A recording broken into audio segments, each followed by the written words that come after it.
Nahuhuli na umano ang Pilipinas pagdating sa kahandaan sa Artificial Intelligence o AI kung ikukumpara sa mga karatig bansa sa Southeast Asia. Batay ito sa 2024 ASEAN Performance in the Government AI Readiness Report, parte ng flagship research project ng UK-based consultancy na Oxford Insights. Mula sa 10 ASEAN member state, ika-6 ang Pilipinas pagdating sa kahandaan sa paggamit ng AI. Upang tulungan ang kabataan gayon din ang general public sa safe and correct use of AI, inilunsad ng Association of Southeast Asian Nations o ASEAN Foundation ang programang AI Ready ASEAN. Katuwang sa proyektong ito ang mga local implementing partners o LIP kagaya ng ASEAN Youth Organization Philippines, Limitless Lab, Break the Fake Movement at Cyber Guardians PH. Bukod sa pagpapalakas ng AI literacy, nakatutok rin ang Cyber Guardians PH sa pagprotekta sa kabataan at maging mga magulang laban sa online threats tulad ng deepfakes at scams. Isa rin sa kanilang tinututukan ang krusada kontra online sexual abuse and exploitation of children o OSAEC. Dahil sa panganib na dala ng cyberworld, naniniwala umano ang Department of Education o DepEd na hindi sapat na ituon lamang sa loob ng paaralan ang pagbibigay ng edukasyon. Dahil dito, nakipagsanib puwersa ang DepEd Region 3 sa Cyber Guardians PH para sa pagpapalaganap ng digital literacy at cyber safety. March 10, 2025 nang opisyal na lumagda sa isang Memorandum of Agreement o MOA ang dalawang panig bilang bahagi ng kanilang adhikain na magkaroon ng isang cyber-safe Philippines. Sa pamamagitan ng naturang partnership, mabibigyan ng sapat na kaalaman hindi lamang ang mga estudyante, kundi pati na rin ang mga guro at magulang tungkol sa mga panganib ng online space at kung paano ito maiiwasan. Para lalo silang maging matatag, mas lalo silang maging resilient, adaptive. Yan ang mga values na kailangan nating i-enhance para mas lalong maintindihan ng ating mga mag-aaral. Ang chairperson ng Cyber Guardians PH na si Sister Merijan Mananzan OSB, naniniwala na hindi sapat ang presensya ng mga batas laban sa OSAEC kung wala ring sapat na edukasyon sa pagpapatupad nito. Sa pamamagitan ng wastong edukasyon, nagkakaroon ng awareness ang bawat mamamayan sa kanilang mga karapatang pantao.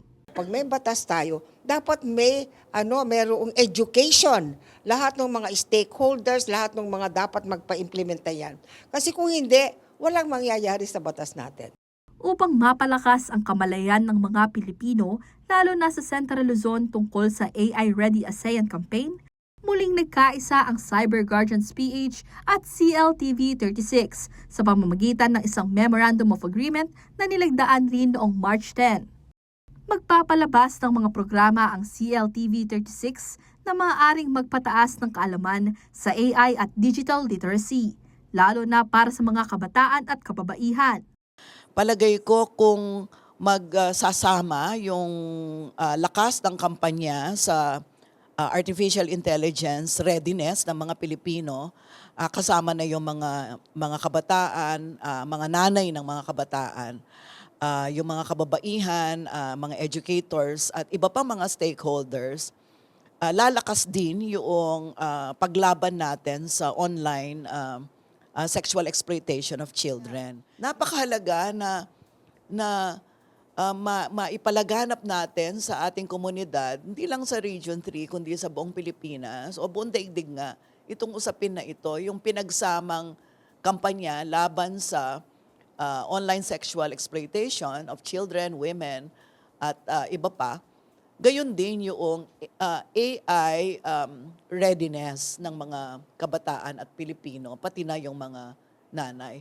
Kagaya ng Cyber Guardians PH, hindi lang rin pagpapalakas ng AI literacy level ang focus ng iba pang LIP sa bansa. Ang Break the Fake Movement ay nagsasagawa rin ng workshops para sa mga paaralan, volunteers at komunidad tungkol sa AI at disinformation. Sa pamamagitan nito, tinutulungan rin ng organisasyon na mapalawak ang kanilang media literacy at fact-checking gamit ang AI. Nakatuon naman ang Limitless Lab sa pagpapaunlad ng AI skills sa pamamagitan ng paghahatid ng training sa grassroots level lalo na sa mga kabataang lider.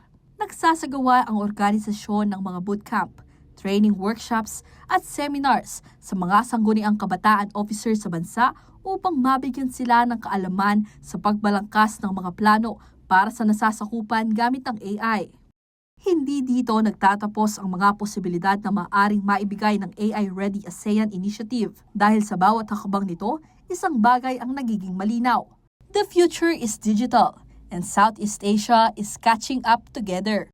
Mula sa kabataang natuto at maaari pang matutong gumamit ng AI tools, hanggang sa mga guro at magulang na naging gabay sa ethical at responsableng paggamit ng teknolohiya, bawat kwento ay isang bahagi ng mas malawak na pagbabago.